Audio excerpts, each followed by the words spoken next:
अस्सलाम वालेकुम। मैं हूं महबूब आलम। आप देख रहे हैं मेरा यूट्यूब और फेसबुक डिजिटल चैनल।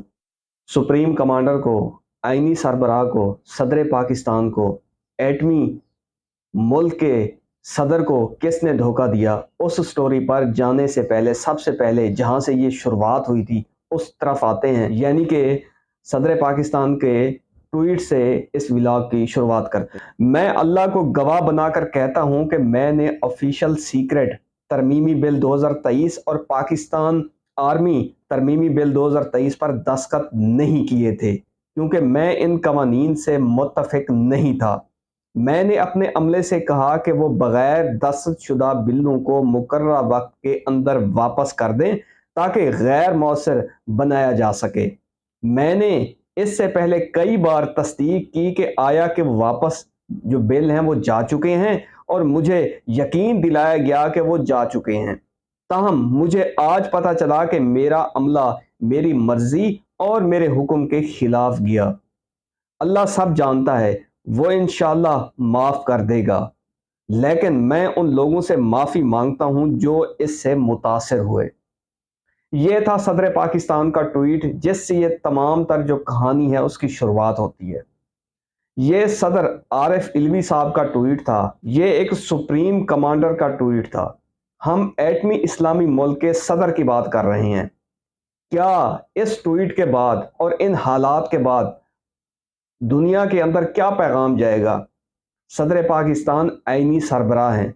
पाकिस्तान की तारीख में ये पहली दफ़ा हुआ कि सदर पाकिस्तान को किसी बिल के मामले पर ट्वीट करना पड़ा।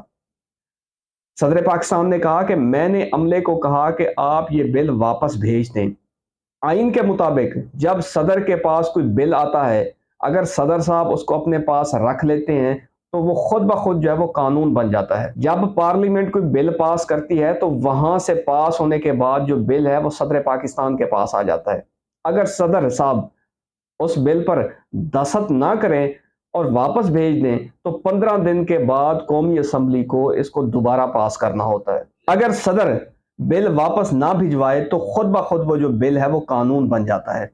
सदर साहब कहते हैं कि मैंने दस्तखत नहीं किए, अमले को बार बार मैंने कहा कि इसको आप वापस भिजवा दें, और अमले ने भी यही कहा कि हमने वापस भिजवा दिए हैं। अमले ने बददियानती की, अमले ने मेरे साथ चीट किया। यहां मैं ये कहना चाहता हूं कि इमरान खान साहब सही कहा करते थे कि पाकिस्तान बनाना रिपब्लिक बन चुका है।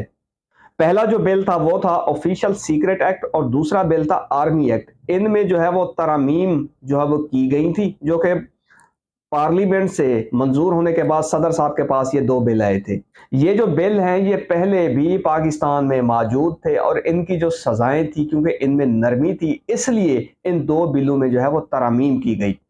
ये तरामीम क्यों की गई? ये इसलिए की गई थी कि 9 मई के बाद गवर्नमेंट को ये लगा कि आर्मी ऑफिशियल एक्ट और आर्मी एक्ट में तरामीम ज़रूरी है, क्योंकि पीटीआई का जो बयानिया था वो एंटी स्टैब्लिशमेंट था। इसलिए पाकिस्तान के बड़े इदारों को और गवर्नमेंट को महसूस हुआ कि पीटीआई को दीवार से लगाने के लिए इन दो बिलों में जो तरामीम है ये बहुत ज़रूरी है। सबसे पहले आ जाते हैं कि ऑफिशियल सीक्रेट एक्ट में तरामीम क्या की गई थी।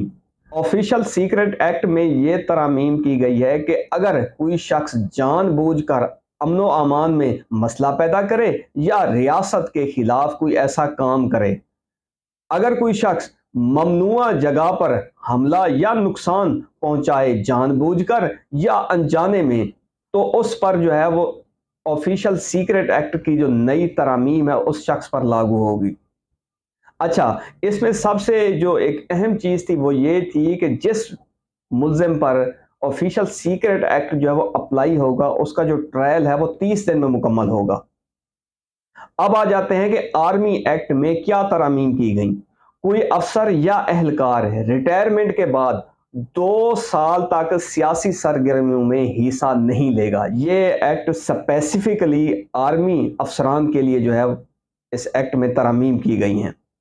हसास ड्यूटी देने वाले अफसरान 5 साल तक सियासी सरगर्मियों में हिस्सा नहीं लेंगे। अगर कोई अफसर, चाहे वो हाजिर सर्विस हो या रिटायर्ड हो, प्रिंट मीडिया, सोशल मीडिया या इलेक्ट्रॉनिक मीडिया पर किसी भी किस्म की फौज के खिलाफ क्रिटिसाइज नहीं करेगा। करने की सूरत में इलेक्ट्रॉनिक क्राइम एक्ट के तहत उसके ऊपर केस चलाया जाएगा और जिसके अंदर 2 साल की सजा और जुर्माना हो सकता है। ये थे ऑफिशियल सीक्रेट एक्ट और आर्मी एक्ट। इस तमाम सूरत हाल के बाद आईनी सरबराह सुप्रीम कमांडर ने अपने प्रिंसिपल सेक्रेटरी को इसका जिम्मेदार ठहराया और उसकी खिदमात जो हैं वो स्टैब्लिशमेंट डिवीजन को भेज दी। इसी चीज का जवाब देते हुए प्रिंसिपल सेक्रेटरी ने सदर साहब को एक खत लिखा जिसके अंदर उन्होंने कहा कि मैंने आपकी किसी भी किस्म की हुक्म अदूली नहीं की, ना तो आपने हमें ये डायरेक्शन की कि आप इस बिल को बगैर दस्तखत के वापस भिजवा दें और ना ही आपने कोई इख्तलाफी नोट लिखा। आज भी वो जो बिल है वो सदर साहब के चैम्बर में पड़ा हुआ है। अगर FIA या कोई दीगर इदारा जो है वो तहकीकात करना चाहे तो मेरी ज़ात हाजिर है। ये किसका बयान था? सदर पाकिस्तान के प्रिंसिपल सेक्रेटरी का। इतनी बड़ी बदकिस्मती है कि सदर पाकिस्तान को इतने दिन पता नहीं चला कि उसके अमले ने बिल वापस किया या नहीं किया। बिल मंजूर होता है 27 घंटे के बाद। कितने 27 घंटे के बाद सदर पाकिस्तान को पता चलता है कि उनके पास जो बिल आया था वो कानून बन चुका है और उस कानून के तहत इमरान खान के खिलाफ भी मुकदमा दर्ज हो चुका है, शाह महमूद कुरैशी और असद उमर के खिलाफ। और असद उमर, शाह महमूद कुरैशी इस एक्ट के बनने के बाद गिरफ्तार भी हो चुके हैं।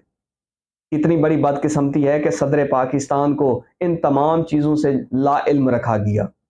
अब हक़ैक़ सामने आना बाकी हैं कि क्या सदर पाकिस्तान ने जानबूझकर बिल को अपने पास रखा या उसके अमले ने चीट किया। हकीकत यह है कि इस बिल को मंजूर करने का मकसद यही था कि PTI के खिलाफ जितनी जल्दी हो सके कार्रवाई की जाए, जिस तरह आपको लग रहा है कि कार्रवाई हो भी रही है। ऑफिशियल सीक्रेट एक्ट और आर्मी एक्ट के तहत पाकिस्तान में सिर्फ एक जो है वो अदालत बनाई गई है जिसका जो जज है वो आर्जी तौर पर दहशतगर्दी कोर्ट के जो जज साहब थे उनको जो है वो कोर्ट सुपुर्द की गई है कि वो ही फैसला करेंगे। इस एक्ट के तहत शाह महमूद कुरैशी का जो है वो जिस्मानी रिमांड भी दिया गया है। क्या पाकिस्तान में किसी और की हुकूमत है? क्या सदर पाकिस्तान का चैम्बर कोई और संभाल रहा था? क्या पाकिस्तान में सदर पाकिस्तान से ज़्यादा भी कोई मजबूत है जो इस मुल्क के फैसले कर रहा है? ये चंद एक सवाल हैं जो मैं आज छोड़कर जा रहा हूँ। इसके साथ ही जहाँ रहें खुश रहें, अपना और मेरे चैनल का ख्याल रखिएगा। पाकिस्तान जिंदाबाद।